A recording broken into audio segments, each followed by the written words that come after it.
Hey everyone, welcome to this new series, The Essence of Yoga, the Part 1, What is Yoga? Where we explore what yoga really means beyond just stretching and poses. If you've ever felt like yoga is just a fitness trend or something you have to be flexible to do, stick around. There's so much more to it. The word yoga comes from the Sanskrit root yuj, which means to yoke or to unite. So yoga is about union, the union of body, mind, and spirit. It's a practice of connection. Connection to your breath, your emotions, your body, your higher self, and even the world around you.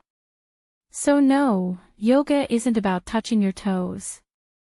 It's about showing up with awareness. Yoga has been around for thousands of years.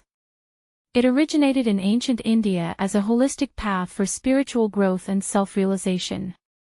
What we often see in the West, the yoga poses, or asanas, are just one part of a much bigger picture.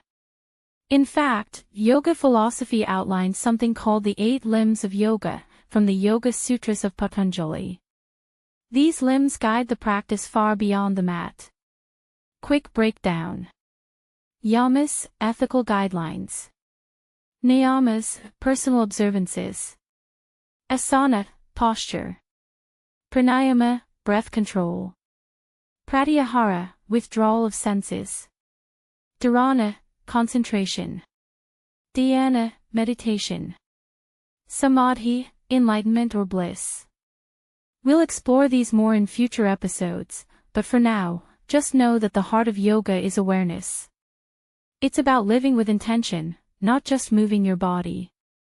So whether you're here to stretch, heal, meditate, or grow, yoga has something for you. In our next episode, we'll explore the physical benefits of yoga, from strength and posture to immunity and longevity. You don't want to miss it.